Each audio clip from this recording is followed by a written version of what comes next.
put the word first. And what happened? Ele colocou a palavra primeiro. E o que aconteceu? The ark went down first to the water. A primeira a descer a água foi a arca. When it did, the sea opened up, the river rather, and they crossed over.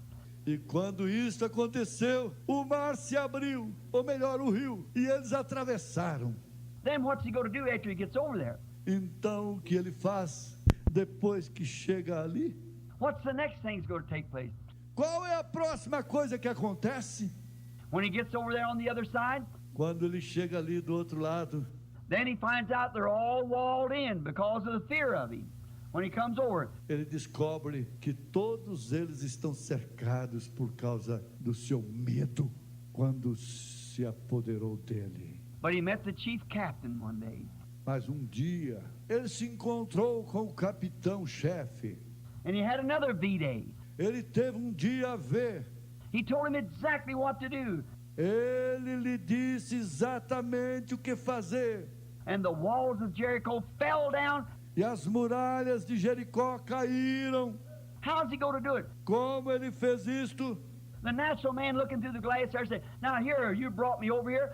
O homem natural, olhando através das lentes ali, diz: agora tu me trouxeste até aqui, And here I am, look at the opposition. e aqui estou.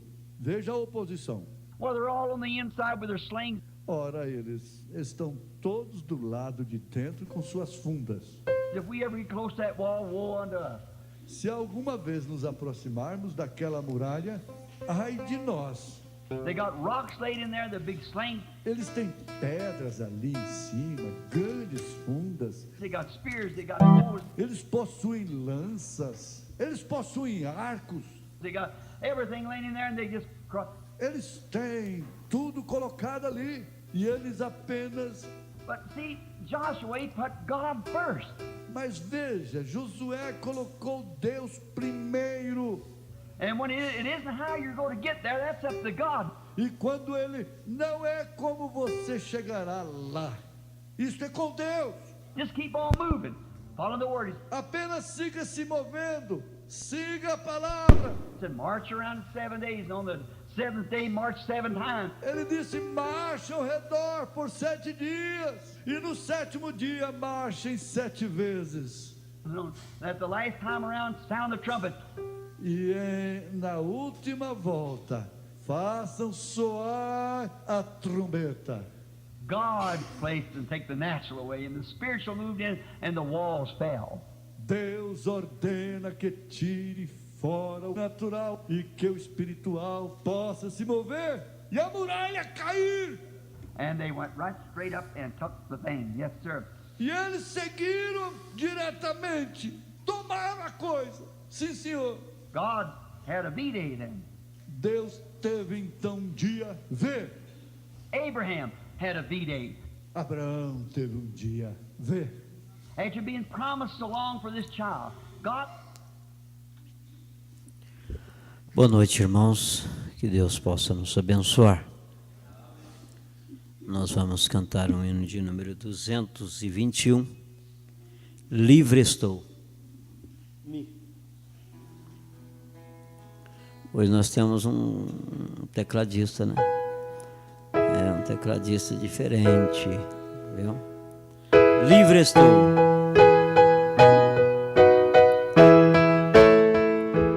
Eu vagava pela senda de ouro,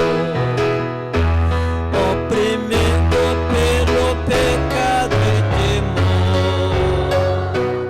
Quando o Salvador vi, sua eterna voz ouvi, meu Jesus me libertou por seu amor. Livre estou, livre estou, pela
cantar 220.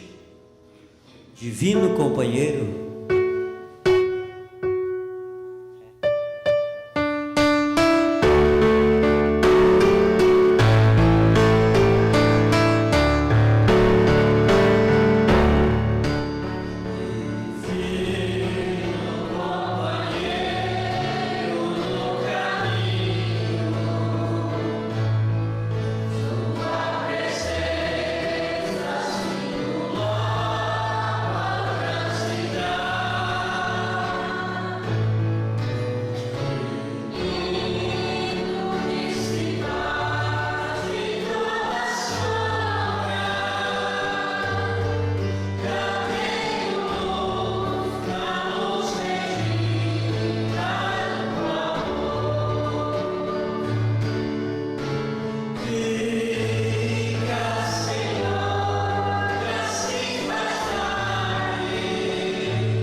Irmãos, nesse instante nós vamos para uma parte dos destaques da escola dominical. Mas hoje nós vamos andar rápido, viu? Bem rápido. Praticamente eu não vou comentar. Então, vou ver se todo mundo vai dar o destaque. Porque se for comentar, gasta outro tempo. E nós temos hoje só 15 minutos, no máximo. Irmão Isaac Emanuel, por favor. Vamos pegar esses destaques, começando aqui pela Rebeca. A Rebeca é a primeira, viu? É a primeira. Todo dia é a primeira. Quem sabe nós começamos daqui hoje? Vamos começar pelo irmão Adriano hoje? Está vendo? Não vai ser a primeira, Rebeca. Vai ser a derradeira, a última. Vamos começar pelo irmão Adriano. Vamos daqui para lá. Aí, está vendo? Peguei o irmão Adriano no pulo. Boa noite, eu estava pensando que é a Rebeca que dá o destaque. Mas, bem rapidinho, meu destaque está sobre o parágrafo 509. É uma pergunta que o irmão Branham faz. O que matou Eva? Ele responde, incredulidade. Aí ele fala que ela tinha fé em Deus, seguramente. Não há um Deus, ela não duvidou disso. Não, Senhor. Ela não era infiel. Aí no finalzinho ele fala assim, ela creu em tudo, a não ser numa pequena coisa. Amém. Foi uma pouca coisa, né, que ela deixou de lado. Vamos lá, irmão Wesley. O destaque do programa de rádio hoje de manhã é o Espírito Santo vem quando está tudo tranquilo. Assim, falando no programa de rádio durante a manhã, o pastor Joaquim falando sobre a respeito da madrugada, quando sereno, o orvalho pela manhã, a natureza quando está calma. É a hora de levantar e orar, né? para buscar. Mas aí o sono frio, né? Aí fica difícil. Fica difícil. Vamos lá. Ué, acabou de cá? Ué, andou rápido demais de cá, ué. Vamos ver de lá para cá. De trás para frente, irmão. Não, mas vai devagar aí, porque senão você passa e fica a gente para trás. 513. A palavra produz a sua própria vida, que Eva trocou pelo conhecimento pessoal. Está vendo como a igreja tem trocado? Hoje, através do entendimento de algum homem, Moisés tinha um grande entendimento de Deus até que ele encontrou com a sarça ardente. Então ele viu sua falha. A sarça ardente tinha o que Moisés necessitava. A palavra tem o que a denominação necessita. E o que nós necessitamos, né? Se nós aceitarmos a palavra como ela é, então nós temos tudo. Isso é muito, muito maravilhoso. Pastor Ivaldo, quinta-feira. Você está se alimentando de quem? Responda a si mesmo. O que você está se alimentando, né?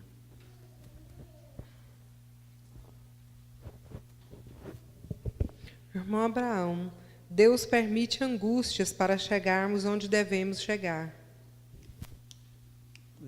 Tremendo. Cada destaque é uma mensagem. Se você suporta as lutas que você tem, é porque você tem uma semente eleita dentro de você. Pastor Ivaldo. Olha, que destaque, hein?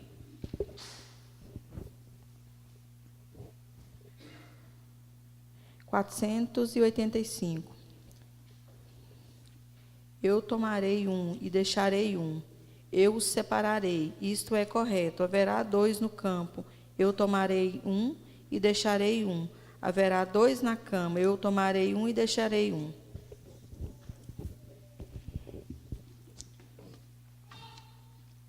Parágrafo 522. Nossa liderança está no céu. Eu não vou para Roma. Eu não vou para o céu. Quando eu morrer, está vendo? Está vendo? A liderança está no céu.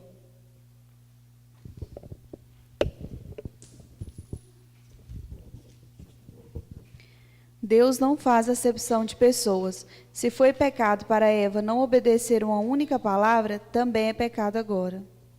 É a mesma sentença, né? Que foi aplicado a Eva, é a mesma agora.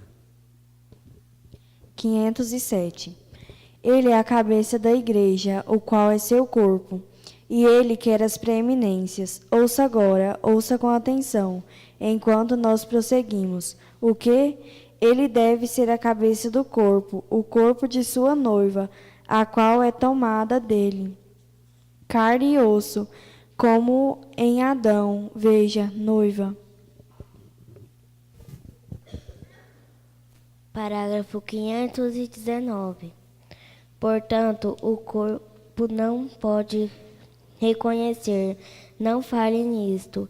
O corpo, portanto, não pode reconhecer nenhuma outra liderança, a não ser a palavra, porque a cabeça está ligada com o corpo, e a cabeça é a palavra. E é a mesma palavra, uma só liderança. Portanto, denominações e santos, padres e tudo mais são absolutamente estercos a uma só liderança, que é Cristo. O corpo somente reconhece uma coisa, a palavra. É o seu agora. 526. Assim como a cabeça foi levantada da sepultura, deste modo deve ser o corpo segui-la para o Éden. Portanto, o corpo não pode reconhecer nenhuma outra liderança, a não ser a liderança da palavra. Amém. Maravilhoso, né? Muita coisa, tem muitos destaques. Se a gente for comentar, vai muito tempo, né? Eu creio que muitos têm mais destaques, mas nós vamos ganhar tempo. No 516, o profeta diz: então o corpo noiva deve seguir a cabeça, pois é parte de sua ressurreição, e que é a cabeça, é Cristo, do corpo noiva. Então, o líder é Cristo, e Cristo fala do Espírito Santo. Aí o profeta pregou a mensagem, é um guia. A liderança é de Deus. Agora, nós temos que reconhecer uma coisa, que Deus usa o homem. Deus usa o homem. Não tem como Deus deixar o homem de fora disso. Porque se Deus tem pés, mãos, que anda aqui na terra através do homem, Deus está andando através do homem. Então essa liderança, ela vem através do pastor, através do homem. Deus escolhe um homem para essa liderança. Isso é muito maravilhoso, a gente entender essas coisas. Ele é a cabeça, ele, Deus, as primícias, é o primeiro, Deus quer o primeiro. Isso é muito maravilhoso. E o irmão Adriano, 509, que matou Eva, incredulidade. É o que está matando muita gente. É não crer, é descrer. Isto é correto. A incredulidade deles no quê? Incredulidade em Deus. Porque ela teve que descrer. Porque Deus disse para ela, certamente morrerás. Aí a serpente veio e mudou um pouquinho da coisa. Ela teve que descrer que não ia morrer. E morreu, porque era uma sentença. E Deus, quando Ele diz uma coisa, não tem como voltar atrás. Mas Eva morreu? Está morrendo até hoje. Está morrendo até hoje. Ainda não, a sentença ainda não parou. Porque Eva e Adão foi colocado no jardim, não foi para morrer.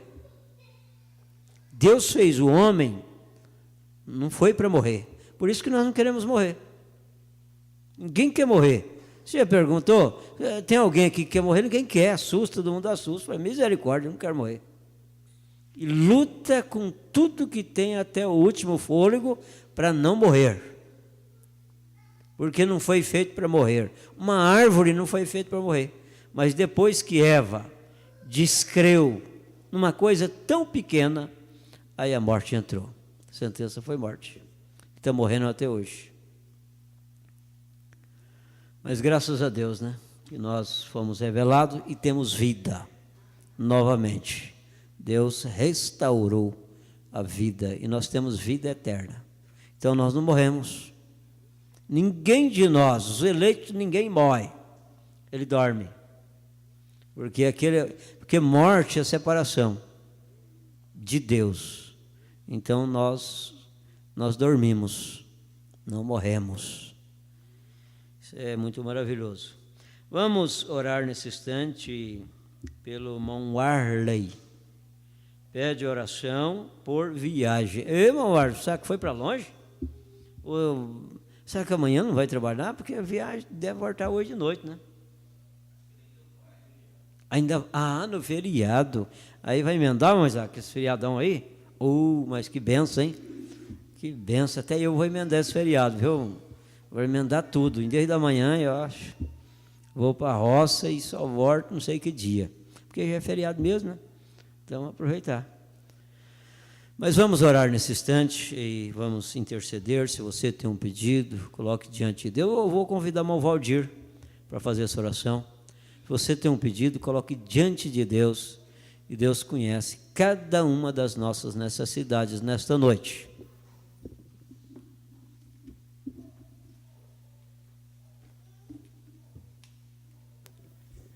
Senhor Jesus, o Senhor disse em tuas palavras que onde estivesse duas ou mais pessoas ali, o Senhor haveria de estar. E nós estamos aqui reunidos nesta hora, Pai, com a fé, Senhor, com a convicção que somos eleitos do Senhor.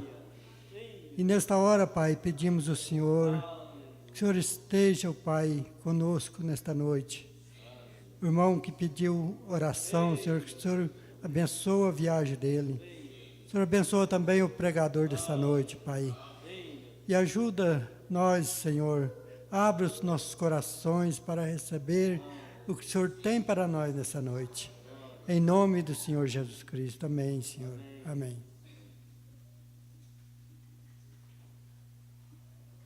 As ofertas.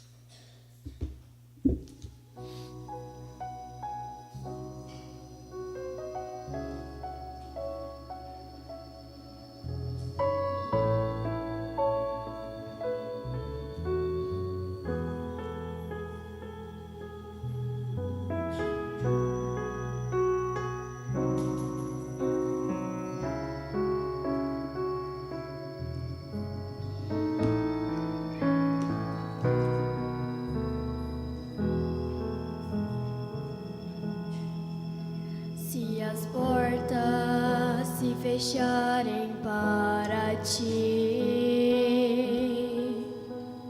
e tua luz começar a se apagar,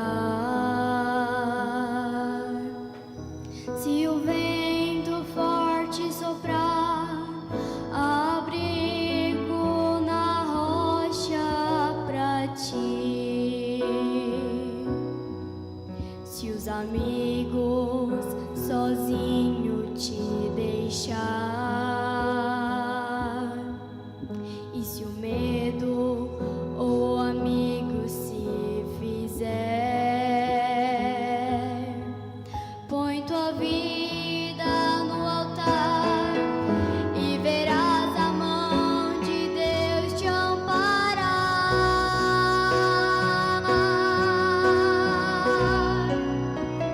A vitória é nossa pelo sangue de Jesus, pois na cruz nossas dores carregou.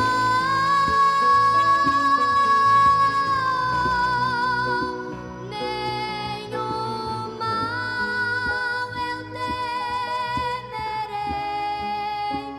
vitorioso agora sou. A vitória é nossa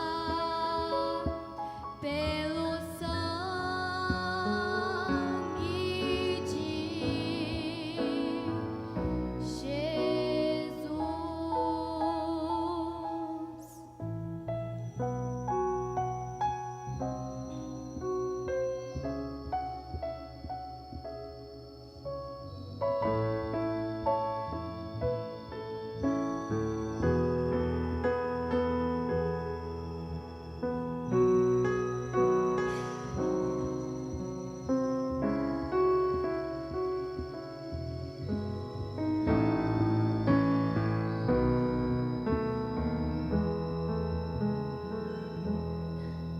Se tuas forças começarem a se esvair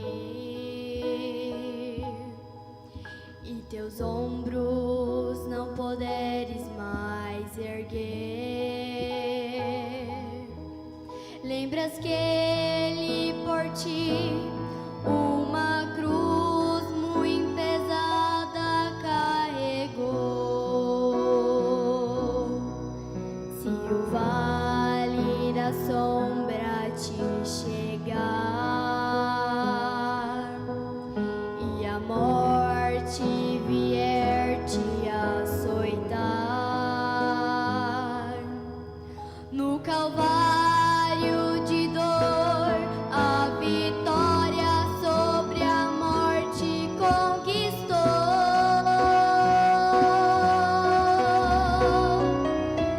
A vitória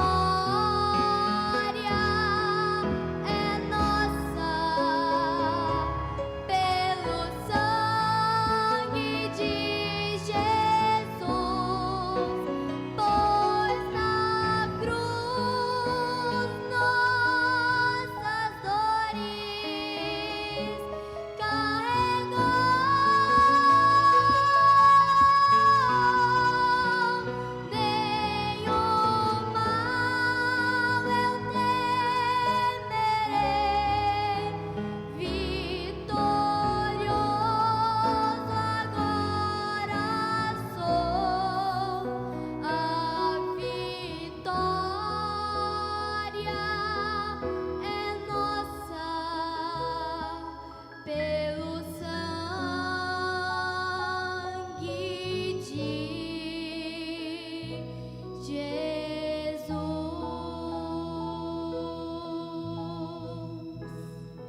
Amém. A vitória é nossa pelo sangue de Jesus Cristo.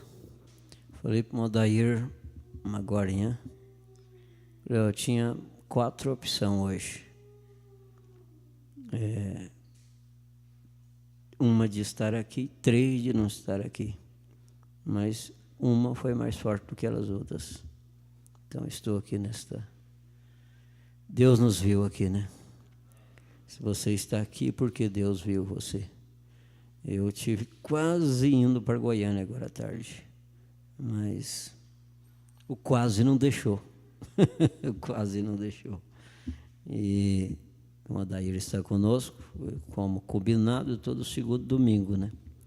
O pastor nem não avisou na escola dominical, mas eu fiquei assim. O Adair vai estar aí hoje, né? Ele falou, está mesmo, hoje é segundo domingo. Eu falei, então eu vou estar liberado. Mas não fui liberado nada, né? Estou aqui. E nós vamos ouvir ele. Ele vai trazer a palavra para nós nessa noite. E cremos que vamos ser abençoados novamente. Porque Deus sempre tem nos abençoado. Vou deixar para ele apresentar, né? Ele fala da esposa, fala deixa ele falar, né? Somente crer, tudo é possível, somente crer. Seja bem-vindo, Modair.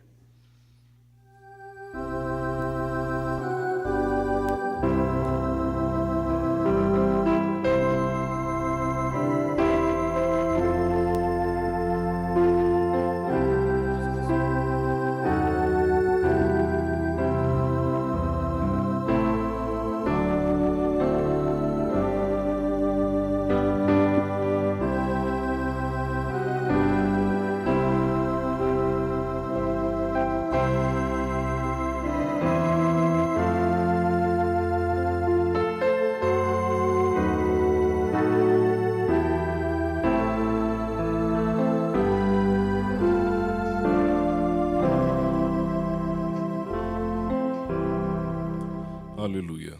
Boa noite com Jesus. Amém? Estou feliz em estar aqui. Você também está? Você pode repetir? Jesus. Estou feliz em estar aqui.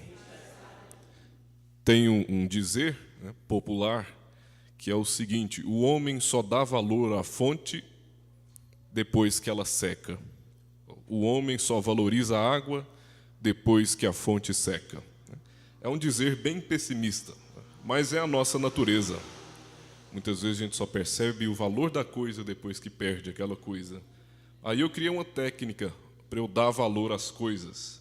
A minha técnica é muito fácil. Eu imagino como que seria a minha vida sem aquilo. Então, muitas vezes a gente vai acostumando com aquilo que tem.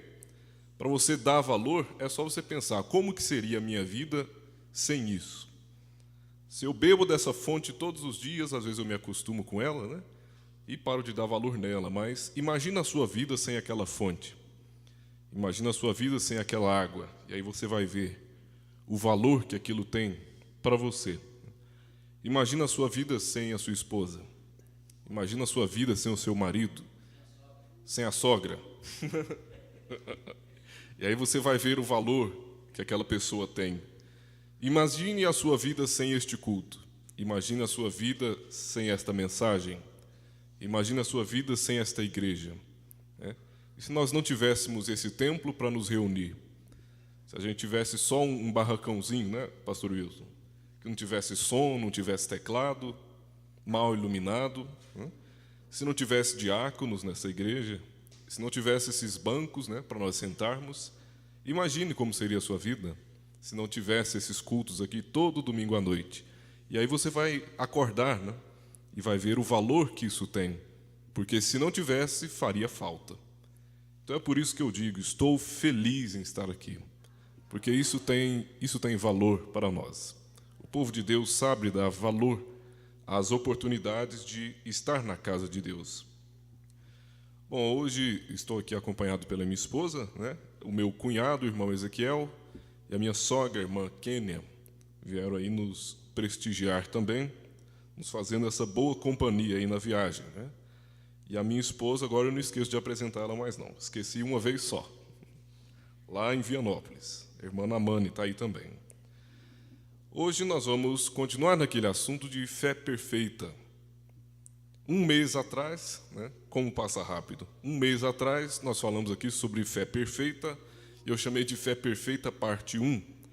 Hoje nós vamos para a fé perfeita parte 2, porque, como eu disse, a mensagem é muito extensa, muito rica também. Então, tudo que eu vou citar aqui do irmão Brana está na mensagem A Fé Perfeita, pregada por ele. Só para nós relembrarmos, para ficar mais marcado na memória, no último culto que nós tivemos aqui, nós falamos primeiro sobre a definição de fé. O que é a fé perfeita? É o firme fundamento das coisas que se esperam e a prova das coisas que se não veem. A fé perfeita é uma substância, não é uma esperança. Ela tem que ser tão certa, tão firme quanto os sentidos. Quer dizer que se eu tenho a fé que alguma coisa vai acontecer, eu devo ter tanta certeza quanto eu acredito na minha visão, quanto eu acredito na minha audição. Eu tenho que estar tão certo quanto eu estar segurando a minha Bíblia aqui, porque eu uso esse sentido que é o tato. E quando eu espero uma bênção, que eu tenho fé naquilo, a minha fé tem que ser tão certa quanto os sentidos naturais, porque a fé é o sexto sentido que nós temos. Nós falamos também sobre a base da fé. A fé é a base da estatura do varão perfeito. Mas qual é a base da fé? Quem se lembra? Qual que é a base da fé? A fé vem pelo ouvir. Ouvir o quê?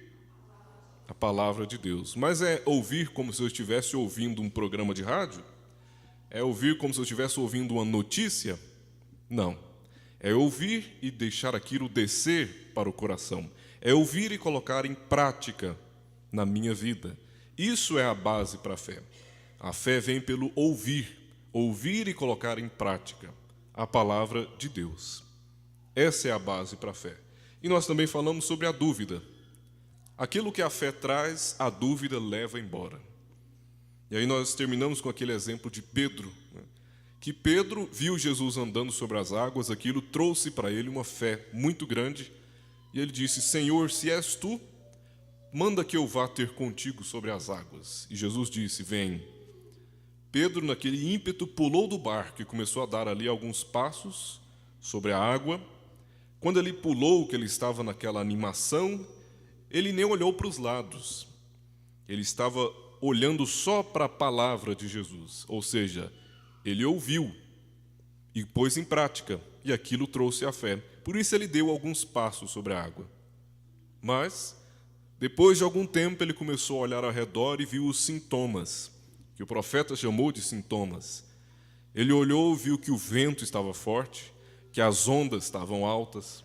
E aí, quando ele olhou para os sintomas e esqueceu a palavra, a dúvida tomou o lugar que era da fé. E o milagre que estava acontecendo, ele perdeu e começou a afundar. E aí o profeta disse: era melhor ter voltado para o barco. Então, quando às vezes a dúvida vem, é porque nós começamos a olhar para o sintoma. E aí, a mesma bênção que a fé trouxe, a dúvida pode levar. Quando nós esquecemos a fé e começamos a olhar para os sentidos, para os sintomas, ao contrário do que fez Abraão. Então, isso foi o que nós tivemos aqui, de forma resumida, naquela última reunião, E hoje nós vamos tratar mais sobre a atmosfera da fé perfeita. A leitura será a mesma, será em São Marcos, capítulo 11, 22 ao 26. Se vocês já quiserem abrir, São Marcos 11, 22 ao 26.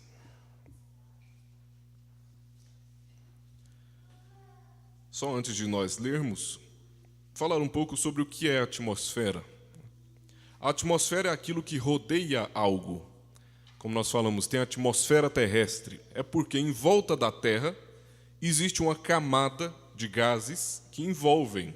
Então essa camada externa é chamada de atmosfera. Nós trazemos isso para o sentido espiritual. Dizemos que cada pessoa tem a sua atmosfera, não é? Muitas vezes o que nos leva a gostar ou não gostar de uma pessoa é a atmosfera que ela tem. Coisa interessante. Porque tem atmosferas de todos os jeitos, né?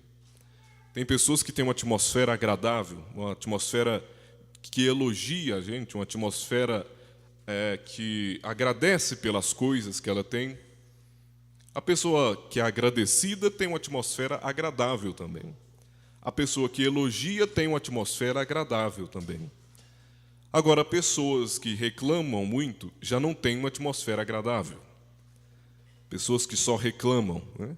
E você sabia que você só tem o direito de reclamar daquilo que você fez alguma coisa para mudar?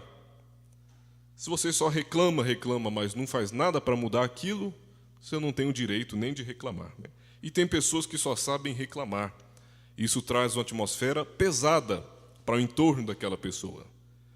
Pessoas com atmosfera de murmuração, pessoas com atmosfera de crítica, que só criticam os outros, pessoas com atmosfera de falar mal da vida dos outros. São pessoas que têm uma atmosfera ruim e que muitas vezes essa atmosfera é o que nos impede de gostar dessas pessoas, mesmo sendo amigos, mesmo sendo parentes. A atmosfera dos outros nos influencia. Por exemplo, em salas de aula, isso é muito fácil de perceber. Às vezes, um aluno que está mais agitado, a atmosfera dele influencia os outros alunos e, de repente, a sala inteira está agitada.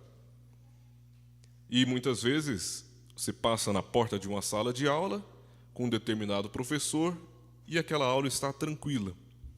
De repente, você passa em outro momento com outro professor e a sala está aquele alvoroço, aquela coisa terrível. E aí vem aquela pergunta, mas não é a mesma sala? Não são os mesmos alunos? O que é que mudou então? Mudou a atmosfera da turma. A atmosfera mudou. E uma das coisas, né, que controlam essa atmosfera em aulas, principalmente, é atitudes dos professores, né? Quantas vezes eu precisei orar antes de entrar em salas de aula, salas difíceis, e chegava a pedir, Senhor, eu repreendo estes espíritos malignos dessa turma. Determinada vez, os alunos juntaram, né, eram duas turmas, o pastor Wilson, duas turmas cheias. Juntou as duas, ficou uma turma maior ainda, dentro de uma sala apertada. E aí eles ficaram impossíveis, né? Aí eu ali, num momento de nervosismo, falei, vocês parecem que quando junta fica tudo endemoniado? Falei para eles. Aí isso chegou no ouvido do pastor Abraão, e ele contou para a igreja lá em Bonfinópolis e riu até. Mas é desse jeito, parece que quanto mais eles juntam, mais pesada fica a atmosfera, carregada de espíritos. Atmosfera pesada, difícil de dar aula, difícil de controlar.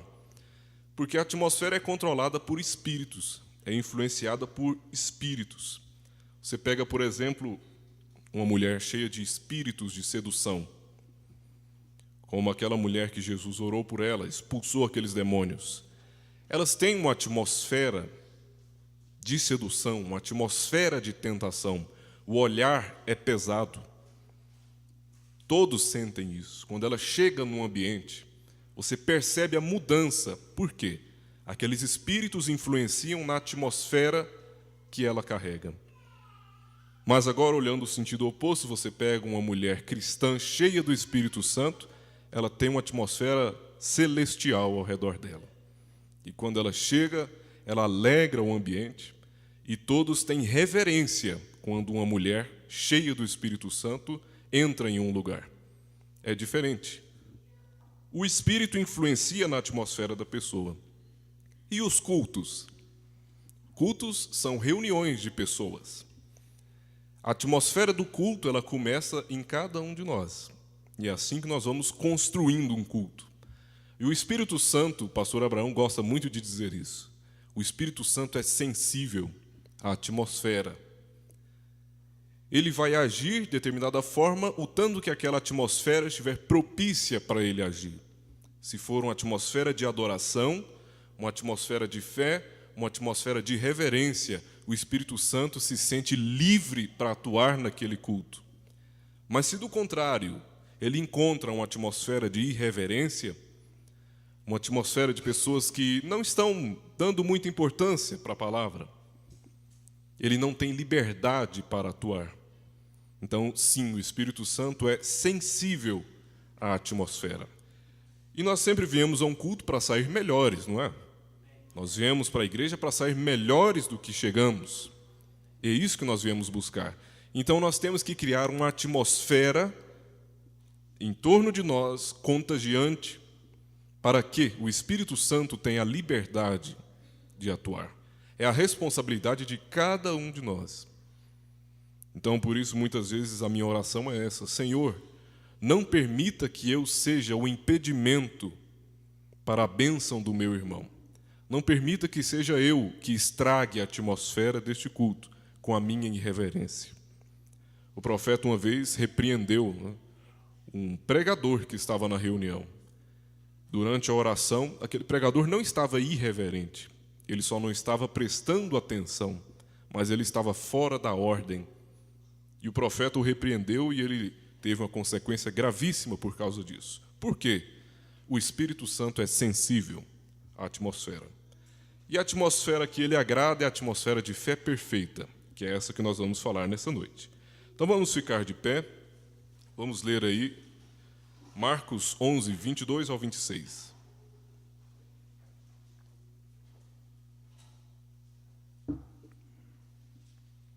Versículo 22. Jesus respondendo disse-lhes: Tende fé em Deus, porque em verdade vos digo que qualquer que disser a este monte, ergue-te e lança-te no mar, e não duvidar em seu coração, mas crer que se fará aquilo que diz, tudo o que disser lhe será feito. Por isso vos digo que tudo o que pedirdes orando, crede que o recebereis e tê-lo-eis. E quando estiverdes orando, perdoai, se tendes alguma coisa contra alguém, para que o vosso Pai que está nos céus vos perdoe as vossas ofensas. Mas se vós não perdoardes, também vosso Pai que está nos céus vos não perdoará as vossas ofensas. Oremos. Grande Deus, amado Pai, que o Senhor possa acrescentar as bênçãos da Tua palavra aos nossos corações nesta noite. O Espírito Santo pode discernir a necessidade de cada um de nós, e eu oro para que a Tua palavra venha de encontro a essas necessidades. Se precisamos, ó Deus, de uma injeção de ânimo, que o Senhor nos dará ela nesta noite. Se nós necessitamos, ó Pai, de um reavivamento, o Senhor nos dará nesta noite, porque nós sabemos que vamos levar de volta aquilo que viemos buscar. E o Senhor tem poder para fornecer todas as boas dádivas para os Teus filhos. E é com essa fé, Senhor, que nós cremos em Ti e desde já Te agradecemos. Em nome do Senhor Jesus Cristo. Amém. Podeis assentar.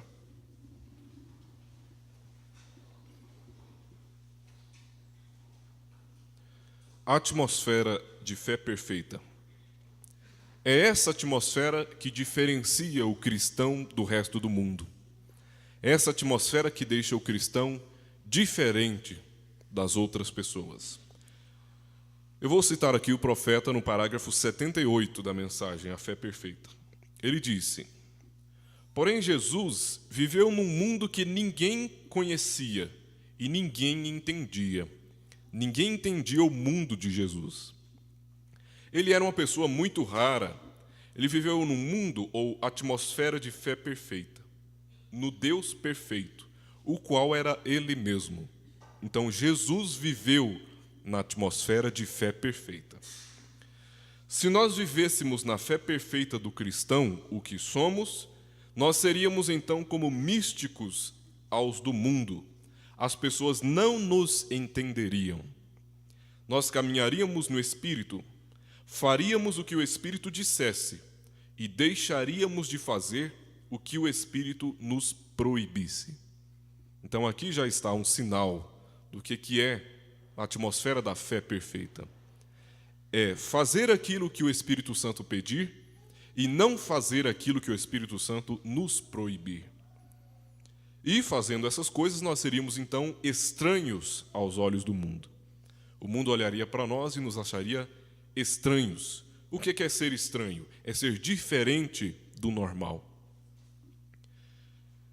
Essa definição que o profeta dá é justamente a mesma que ele fala na mensagem Paulo, um prisioneiro. Paulo, um prisioneiro, é uma mensagem que o irmão Brana pregou toda a respeito de Paulo. E deu outros vários exemplos de pessoas, de homens que foram prisioneiros de Cristo e mulheres que foram prisioneiras de Cristo. Isso porque Paulo, na carta a Filemon, ele escreveu, logo no início da carta, ele colocou Paulo, prisioneiro de Cristo. Ele se identificou como prisioneiro de Cristo. E aí o irmão Brana diz, não é só porque ele estava preso, porque ele estava preso na cadeia, quando ele escreveu esta carta para Filemon. Mas não foi por estar preso na cadeia que ele colocou um prisioneiro de Cristo, não. Ele não estava falando do seu corpo físico, ele estava falando do seu espírito, da sua alma, que ele era um prisioneiro de Cristo. Cristo é a palavra, então ele estava dizendo de si mesmo, eu sou um prisioneiro da palavra. E é justamente isso que nós acabamos de ler. As pessoas não nos entenderiam, caminharíamos no Espírito, faríamos o que o Espírito dissesse e deixaríamos de fazer o que o Espírito nos proibisse. Assim era Paulo. Por isso ele era um prisioneiro de Cristo. Ser prisioneiro da palavra é ser livre da prisão do pecado. Muitas pessoas olham para nós com pena, né, e dizem, coitado, ele é um prisioneiro da palavra, ele está preso, coitada, ela é prisioneira, ela não pode nem cortar o cabelo, coitada. Ela não pode nem mostrar o seu corpo com roupas sumárias. Muitas vezes olham para nós com pena, olham para os rapazes e dizem, coitado, não pode nem ir para a festa, não pode nem beber, coitado, prisioneiro da palavra. Mas isso para nós tem que ser um elogio. Aleluia. Se disser para mim que eu sou prisioneiro da palavra, que eu estou preso nessa palavra, é um elogio muito grande. Porque tolo daquele que acha que não é prisioneiro de nada. Todo mundo é prisioneiro de alguma coisa. Ou nós somos prisioneiros da palavra, ou somos prisioneiros do pecado. E qual que é melhor? Qual que é melhor? Para onde que o pecado leva? Perdição eterna. Para onde que a palavra leva? Vida eterna. Então, qual que é melhor? Ser prisioneiro do pecado? Ser prisioneiro dos prazeres do mundo ou ser prisioneiro da palavra, obedecer a palavra e depois ter vida eterna? Num país sem morte, sem crimes. Então, eu prefiro muito mais ser um prisioneiro dessa palavra, ser prisioneiro de Cristo. Então, ser prisioneiro da palavra nos leva à vida eterna. Para ser prisioneiro da palavra, tem que viver numa atmosfera de fé perfeita. O profeta continua no parágrafo 78. Nós seríamos algo místico para o mundo, e assim é, em realidade, com todo verdadeiro crente. Ele é um místico para o mundo. O que é um místico?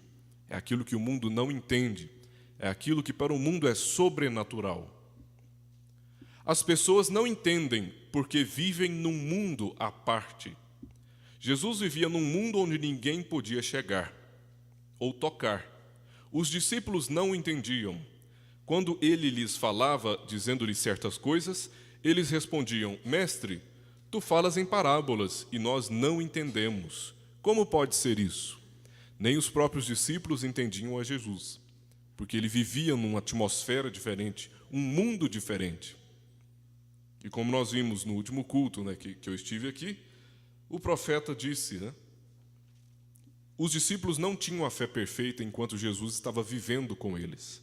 Mas depois que Jesus partiu, Jesus voltou neles, através do Espírito Santo. Jesus vivia num mundo onde ninguém podia tocar. E eles não estavam no mesmo mundo que ele. Não, eles não lhe entendiam. Ninguém lhe entendia. Então, nós podemos pensar que Jesus era bem solitário, porque ele vivia naquele mundo sozinho, não participava das alegrias daquela época, então ele vivia num mundo separado. E muitas vezes a vida cristã nos chama para uma separação total das coisas do mundo. É separar. Onde viveu João Batista?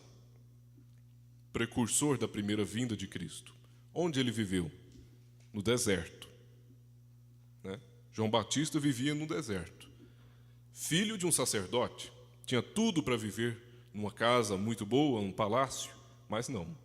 Jesus tomou aquele homem para si e o levou para onde? Para o meio do deserto. Quando Deus começou a tratar com Moisés, para onde Deus o levou? Foi para um palácio mais bonito do Egito? Não. Levou para o deserto de Midian. Pastor de ovelhas, vida do campo, vida simples. Para ele esquecer tudo aquilo que tinha aprendido na sua vida de estudos no Egito, sobre artes militares, sobre ciência. Deus jogou tudo aquilo fora, descartou tudo, levou Moisés para o deserto, para o isolamento.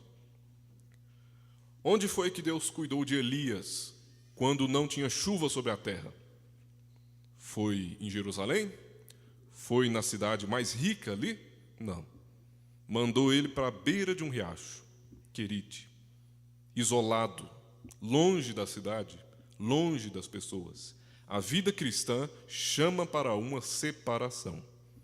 Não é que todo mundo agora tem que morar no meio do mato, não. Para nós é uma separação espiritual. É ser arrebatados em espírito. Que comunhão tem a luz com as trevas? É uma citação de Paulo. Paulo fez essa pergunta, uma carta, né? Que comunhão tem a luz com as trevas? Se nós vivemos numa atmosfera de fé perfeita, nós somos luz. Que comunhão teríamos nós com as trevas deste mundo? E uma frase da mãe do profeta, irmão Brana, né? Ela dizia: aves da mesma plumagem voam juntas. Perceba que é a mesma ideia, essas duas frases, né? Que comunhão tem a luz com as trevas?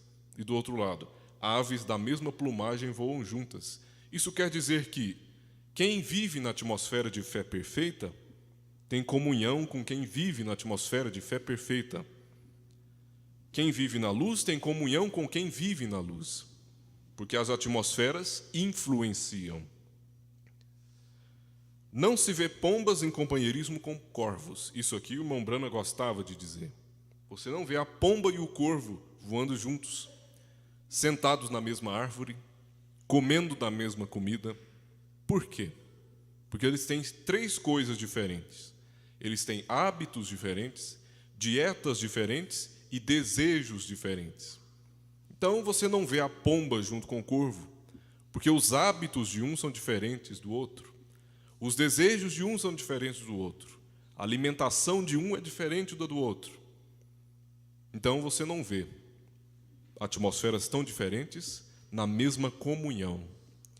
A atmosfera de fé perfeita, irmão, vai te levar para uma separação das coisas do mundo. Como o próprio salmista exclamou: bem-aventurado o varão que não se assenta na roda dos escarnecedores. Ele está fora, ele está separado. E é essa separação do mundo que eu quero na minha vida. É por isso que eu venho aos cultos, é por isso que eu me dedico, é por isso que eu oro, é porque eu sei que a atmosfera de fé perfeita exige separação. É estar como Moisés, como João Batista, como Elias, estar separado com Deus, isolado com Deus.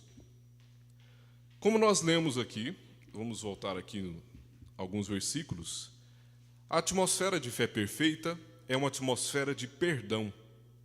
Veja só, nós acabamos de ler. 25, versículo 25. E quando estiverdes orando, perdoai, se tendes alguma coisa contra alguém, para que o vosso Pai que está nos céus vos perdoe as vossas ofensas. Mas se vós não perdoardes, também vosso Pai que está nos céus vos não perdoará as vossas ofensas. A atmosfera de fé perfeita começa pelo perdão. Quando eu vou orar, eu começo perdoando para depois ser perdoado. É como aquela parábola, né? Aquele senhor perdoou aquele servo de não sei quantos dinheiros ali, mas era pouco. E aí aquele servo depois saiu e não queria perdoar o conservo, que devia menos para ele. Aí aquele patrão disse: ora, eu te perdoei essa quantia, mas você não quer perdoar o seu companheiro? E aquilo pesou sobre ele. Então nós fomos perdoados por Deus e nos sentimos muitas vezes no direito de não perdoar as pessoas. Isso está errado. A atmosfera de fé perfeita começa pelo perdão. Perdão daqueles que nos magoam. perdão dos nossos inimigos. Em seguida vem fé perfeita e o amor. A atmosfera de fé perfeita, ela tem abundância de amor. Não tem ódio, não tem vingança, não tem amargura. É abundância de amor. Eu vou ler agora no parágrafo 86, melhor dizendo. O irmão Brana diz: agora notem bem, a fé perfeita resolve toda circunstância, sem importar qual seja. A fé perfeita domina tudo. Veja bem, quando você crê em algo ou põe a fazer algo, e tem fé no que está fazendo, não importam as circunstâncias. Isso não tem nada a ver, porque a fé domina estas circunstâncias. Você crê? Você está passando por uma circunstância difícil? A fé perfeita domina estas circunstâncias. Ela não pensa em como vai ocorrer, ela sabe que vai ocorrer. Se é onde alguma enfermidade, se há alguma enfermidade, e Deus revela que certa coisa sucederá, você simplesmente fala e segue adiante sem duvidar. Nem sequer faz perguntas, porque já é uma coisa concluída. Isto domina sobre todas as circunstâncias. Alguém pode dizer, porém você vai e faz isto aqui, então aquilo vai. Porém é a verdade, isto já venceu tudo aquilo. A fé crê que Deus operará tudo. Eu não sei como vai fazer, porém de todas as maneiras o fará. Abraão não se preocupou em como que Deus ia fazer o milagre dele ter um filho com Sara. Até porque ele não entenderia, ele não se perguntou, né, como que isso ia acontecer. Ele simplesmente sabia que ia acontecer. Muitas vezes a barreira para a nossa fé é ficar imaginando como que Deus vai resolver esse problema. Esse problema que é impossível para mim. Como que Deus vai resolver? Nós não precisamos perguntar como, basta saber que Ele vai resolver. Da maneira dele, irmão. Da maneira dele. E no tempo dele também. A fé domina sobre todas as circunstâncias. E, além do mais, a fé e o amor estão relacionados, eles são parentes. Por quê?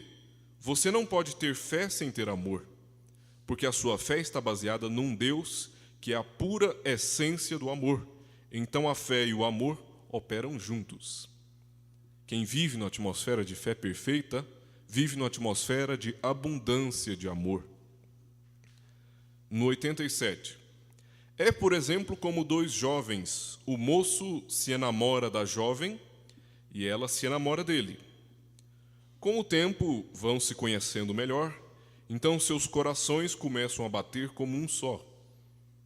Corações batendo como um só. Apesar de ainda não serem esposos, mas seu amor os une e têm confiança um no outro. Agora, se verdadeiramente amam um ao outro, e o jovem sabe que a moça lhe ama, e ela também conhece que ele a ama, então tem confiança e fé um no outro. Esse parágrafo deu certo, né? Amanhã é o chamado Dia dos Namorados. Se tiver algum namorado ou namorada aqui, sugiro você mandar esse parágrafo 87 aí para o seu enamorado, né? O profeta está falando sobre dois jovens quando se enamoram. O coração de um começa a bater junto com o coração do outro. Ou seja, existe uma sintonia entre os dois. E veja só o que eu acabei de ler, o que ele falou. O jovem sabe que a moça lhe ama, e ela também conhece que ele a ama. Então tem confiança e fé um no outro. Confiança e fé. Se não tem fé um no outro, seria melhor que não se casassem. Tem que ser fé. E se você separa a estes dois jovens, há um no extremo norte e outro no extremo sul, todavia seguiria pulsando aquele amor de um para com o outro, porque se amam. Agora, se você em verdade ama ao Senhor, não somente por tratar de escapar do inferno, mas porque em verdade lhe ama, então você terá fé em Deus. Isso é, se você lhe ama. Então, quando o jovem, um homem e uma moça se amam, um jovem e uma jovem se amam, O amor entre os dois é o que faz surgir a fé um no outro.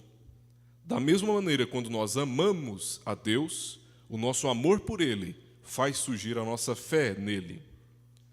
O profeta disse uma coisa que eu acho muito triste, é que muitos dizem amar a Jesus só de medo do inferno. É melhor eu pegar com Deus, porque senão eu vou para o inferno. Ou seja, aonde está baseado o seu amor? É só no medo do inferno? O meu amor não, ele está baseado porque Jesus primeiro me amou. Ele morreu por nós, muito antes de nós pecarmos para merecer ir para o inferno. Ele nos amou primeiro disso. Ele nos salvou muito antes disso. O irmão Branham conta a história de uma mulher que ela foi nascida e criada na igreja, né? Já era bem experiente na igreja, e ela se apaixonou, se namorou por um homem que era novo convertido. Fazia só 2 anos que ele tinha começado a frequentar os cultos e tinha se batizado. E ela criou um amor profundo por ele e os dois se casaram. E um determinado dia, aquela mulher disse para ele, né, já casados, ela disse: eu sei que para você deve ser muito difícil porque você é um novo convertido. Veja o que saiu da mente dela, né? Eu sei que é difícil para você porque você é um novo convertido. E na sua vida anterior você deve ter passado por muitas festas, você deve ter bebido, você deve ter conhecido muitas mulheres. Ou seja, ela sabia que ele já tinha desfrutado dos prazeres.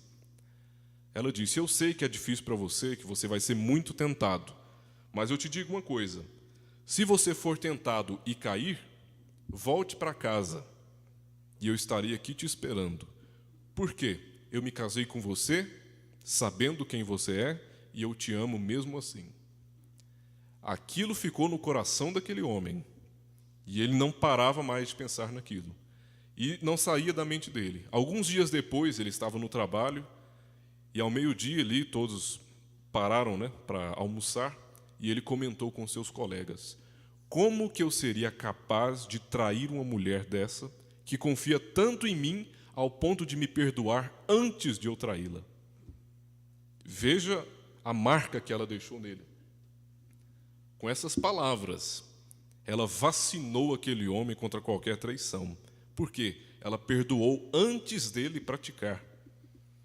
E aí ele começou a se martirizar, pensar: como que eu seria capaz de trair uma mulher como essa, que já me perdoou, antes de eu tê-la traído? Então aquilo ficou na mente daquele homem, né? E você sabia que Jesus te perdoou antes de você ter pecado?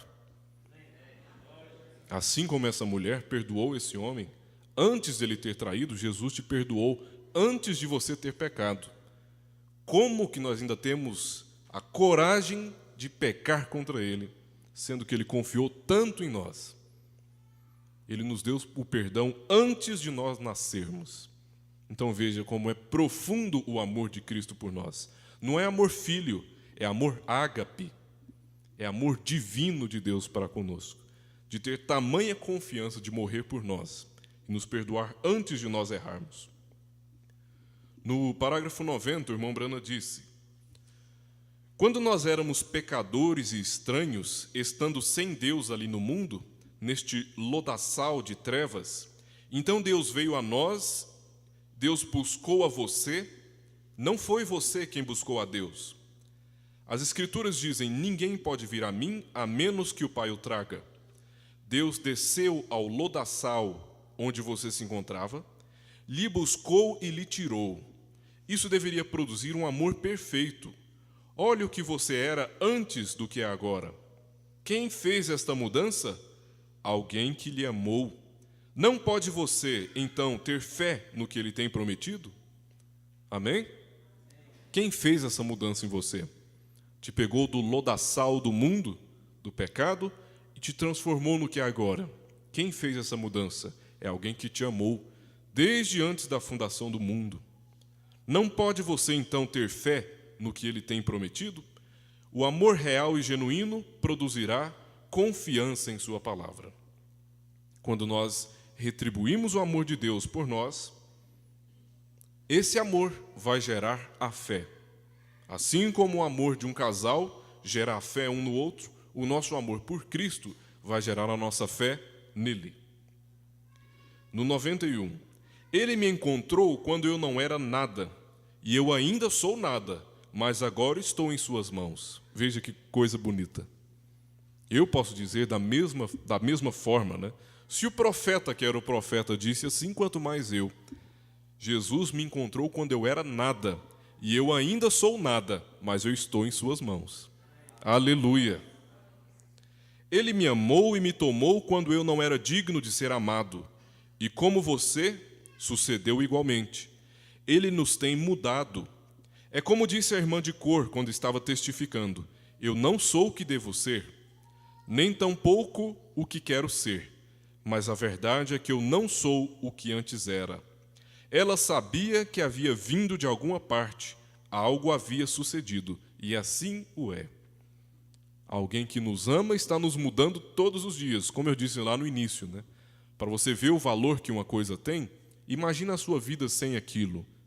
Para você ver o valor que essa mudança é, imagina a sua vida sem esta mensagem. Onde estaria eu? Onde eu estaria, ao invés de estar aqui, agora? Talvez já estivesse na sepultura, ou talvez estivesse na posição mais baixa que um homem poderia estar, se não fosse o amor de Deus para comigo. E você crê que Ele te tirou desse lodaçal também? Você crê que Ele te resgatou desse lodaçal? Ele não fez isso à toa. Ele tem um propósito para você. Ele não te tirou de lá à toa. Ele não desceu lá no nível mais baixo, na lama do pecado, e nos resgatou à toa. E isso você pode ter certeza. Ele tem um propósito nisso. É como na natureza, né? Você vê algumas espécies de animais, insetos, por menor que ele seja, ele tem um papel. Você pode pegar o grilo, o gafanhoto. Você pensa, que bicho insignificante, isso aqui é praga. Se todos os gafanhotos desaparecerem da terra, a natureza vai entrar num colapso. Você sabia disso? Cada parte, cada micro-organismo tem o seu papel. Tudo que Deus criou tem o seu papel. O carrapato tem o seu papel. O bicho de pé tem o seu papel. E se esses bichos desaparecessem, a natureza teria problemas. Porque tudo que Deus criou tem um propósito para existir.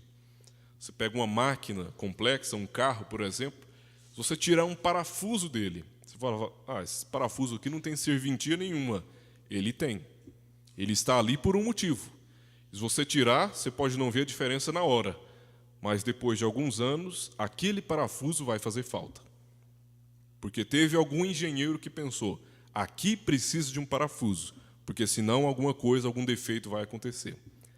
Da mesma forma, somos nós. Se Deus te colocou aqui, é porque tem um propósito para você. E se tirar você, você vai fazer falta. Esse é o nosso lugar celestial em Cristo. Como é bom saber que eu faria falta se eu me perdesse. Ele te perdoou antes de você pecar. Você ama Jesus? Amém. Por que nós amamos a Jesus? É de medo de ir para o inferno? Não. Eu amo porque Ele primeiro me amou. Vamos cantar? Eu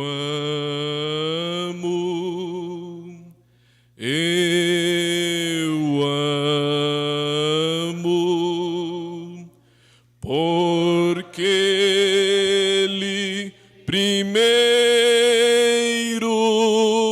me amou e comprou minha salvação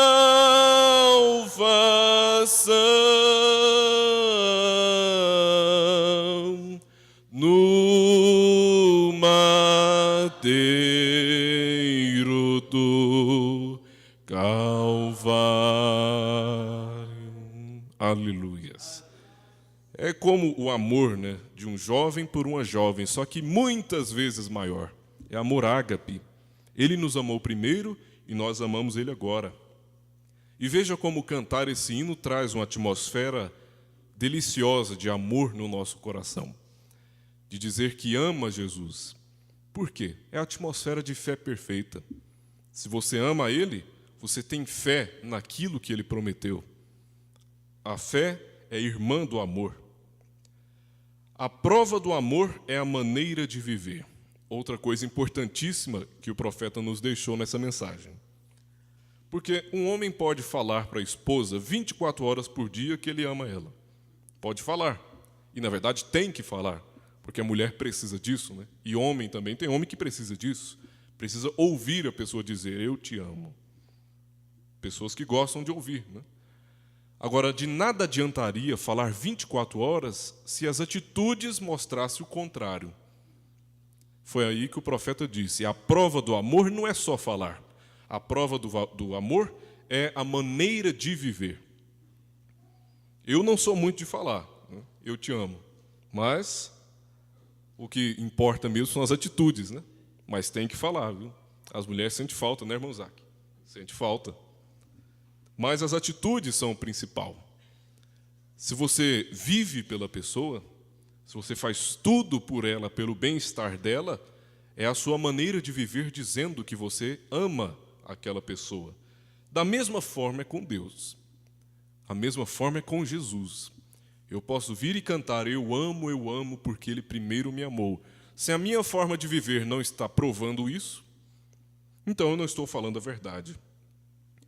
Lá no parágrafo 96, o profeta disse, quando você tem a fé pura e sem adulteração, assim como é o seu amor para com a sua companheira, então o prova por sua maneira de atuar. É assim que nós provamos o amor para com Deus. Já não se queixará, porque sabe que está incluído, e segue adiante. Não importa como apareça, ou com o que os outros digam, você já não sabe o que tem sucedido. Você sabe que está concluído. Assim como sabe que ama seu marido, o amor produzirá a fé. Quando Satanás vem tentar-nos, devemos lhe resistir com a fé perfeita, baseada na palavra perfeita, assim como fez Jesus Cristo. Então, diante da tentação, como foi que Jesus se defendeu? Está escrito. Ele usou a palavra. Ele usou a fé perfeita, na palavra perfeita. A palavra de Deus é perfeita. Nós devemos ter a fé perfeita na palavra perfeita e, assim, resistir a Satanás. É assim, é baseados na palavra. De outra forma, não tem como. Eu não tenho forças em mim mesmo para resistir a Satanás. Somente na palavra nós temos essa força.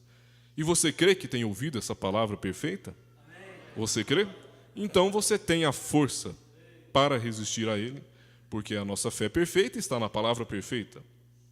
A obediência a essa palavra nos traz a fé perfeita para resistir. Parágrafo 98. Por meio da fé em sua palavra, nós podemos conquistar qualquer coisa, seja a morte, seja o inferno e mesmo a tumba, a sepultura, nós podemos conquistar. Sabemos que Deus é Deus e com a fé perfeita na palavra perfeita de Deus, Ele conquistou tudo o que sobreveio. Olhe para trás, olhe para tudo que você já passou na sua vida, até chegar aqui você vai ver que você só venceu com esta palavra perfeita. E que da mesma forma nós vamos continuar vencendo com essa mesma palavra. A virtude procedia de Jesus, da sua túnica, e as pessoas, à sua sombra, tocavam em sua vestidura e eram curadas. Então todo mundo queria tocar em sua roupa, porque viam que a virtude saía dele constantemente e fluía como um rio. Esse é o cristão que vive na atmosfera de fé perfeita. Ele tem virtude fluindo dele o tempo todo. Ele traz força para todo mundo com quem ele conversa. Quando ele entra em uma residência, ele traz uma atmosfera de virtude, de força espiritual. Ali estava ele caminhando num mundo diferente, com a fé perfeita, porque ele era a palavra. Deus se agradou de habitar em Jesus. Ele falou isso diante de testemunhas. Deus disse, este é meu filho amado, em quem me comprazo habitar.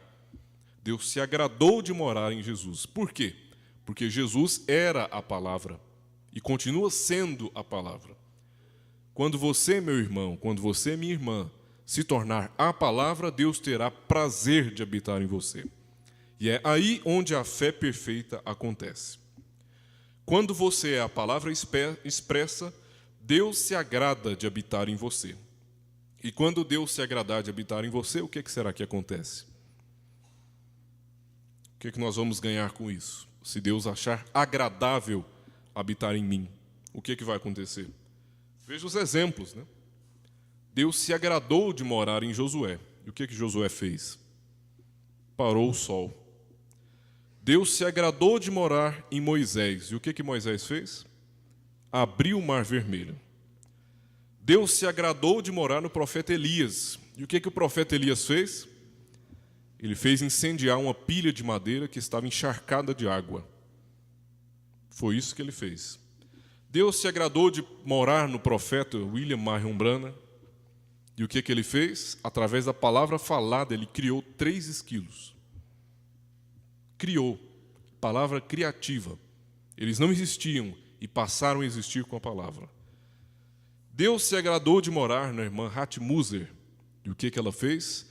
Ganhou a salvação dos seus 2 filhos. Então você percebe que quando Deus se agradar de morar em você, irmão, a sua palavra vai valer tanto quanto a palavra de Deus. Porque você será a palavra expressa. E aí, seja lá qual for a sua necessidade, se é a salvação dos seus filhos, se é um milagre, se é uma vitória financeira, seja lá o que for, se Deus se agradar de morar em você, isso vai acontecer. Quando Ele se agrada de habitar em você, Ele se agrada de cumprir as palavras que você fala. Isso é fé perfeita. E é a conclusão dessa mensagem para mim. Como nós vamos ter a fé perfeita? É com amor. E como é que eu demonstro o amor? Obedecendo a palavra. Se eu obedecer a palavra, eu vou me tornar a palavra. E aí Deus vai ter prazer de habitar em mim. Quando Ele tiver prazer de habitar em mim, aí eu terei essa fé perfeita. Para nós encerrarmos agora o parágrafo 99, eu gostaria de pedir para você, né? Preste bem atenção nesse parágrafo, porque também é muito importante.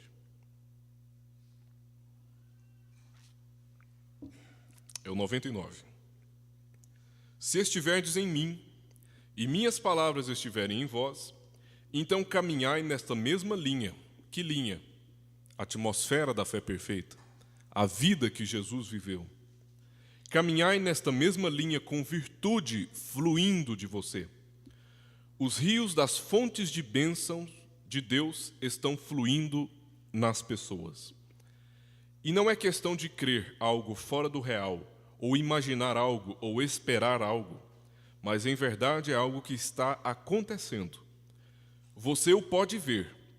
Se é algo que você imagina, isto não ajudaria ninguém.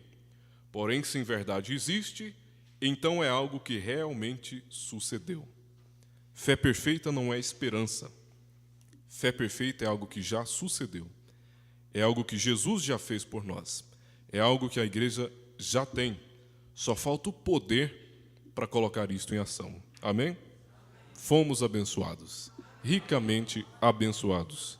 E estamos gratos a Deus por isso. Se eu estava feliz quando cheguei, mais feliz ainda eu estou na hora de voltar. Amém? Porque nós recebemos o que viemos buscar neste culto. Deus continue vos abençoando. Pastor Wilson finaliza para nós.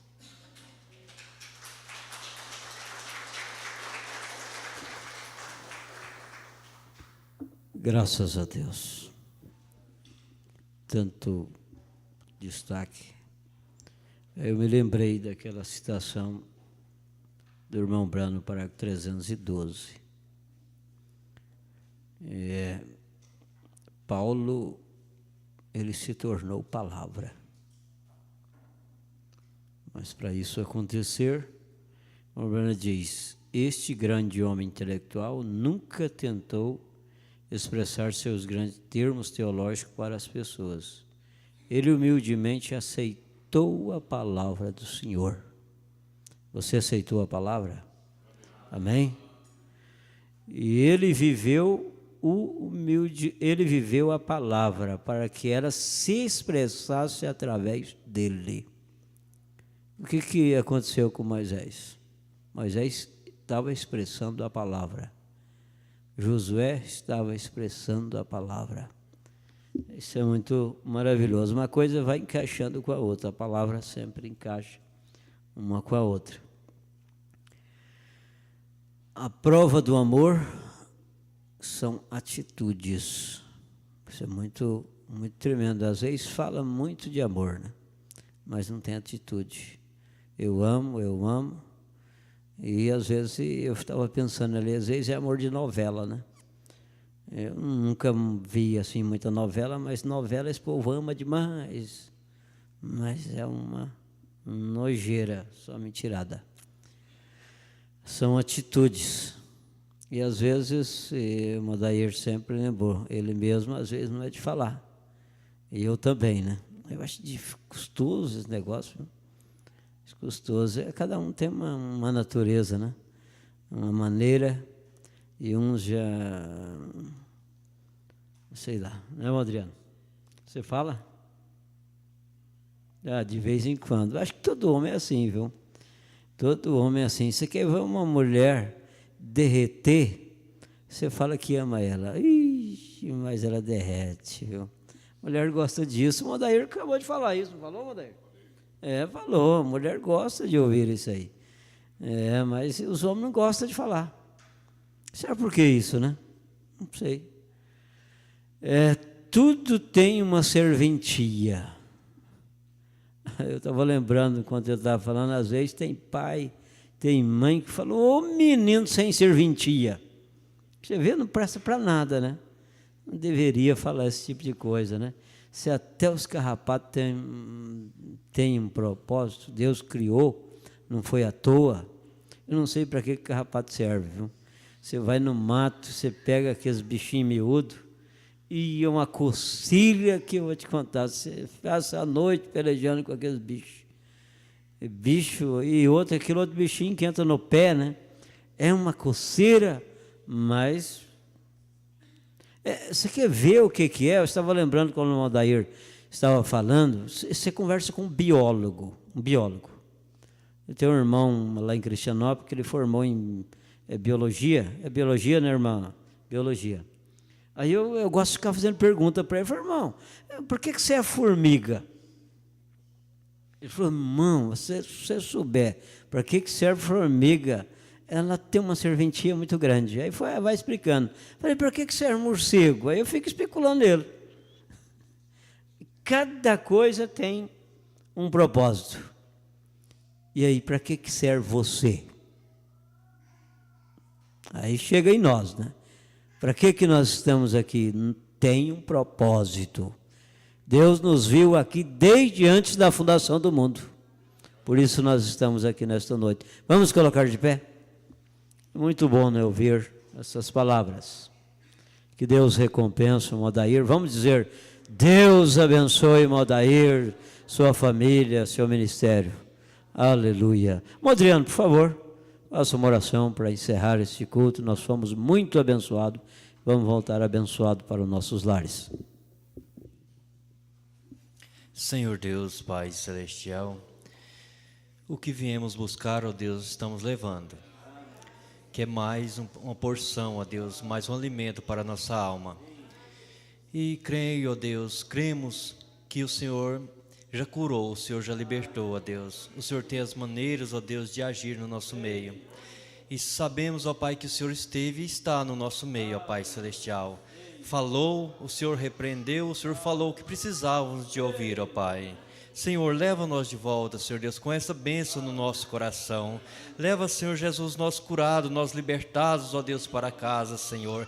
Que nós possamos, ó Deus, voltar na quinta-feira, Senhor Jesus, todos com saúde e crendo, Senhor Deus, que vamos receber mais alimento do Senhor, ó Deus. Abençoe o pastor, ó Deus, na viagem, protege ele, protege todos os pastores, ó Deus, protege esse ministério do Senhor, ó Deus. No nome do Senhor Jesus Cristo, amém, Senhor. Abençoe seu irmão e até quinta-feira, se Deus permitir.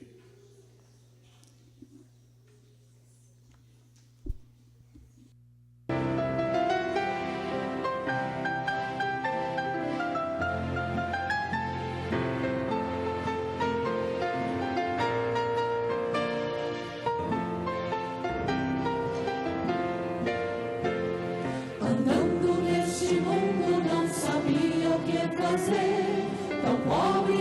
conhecido.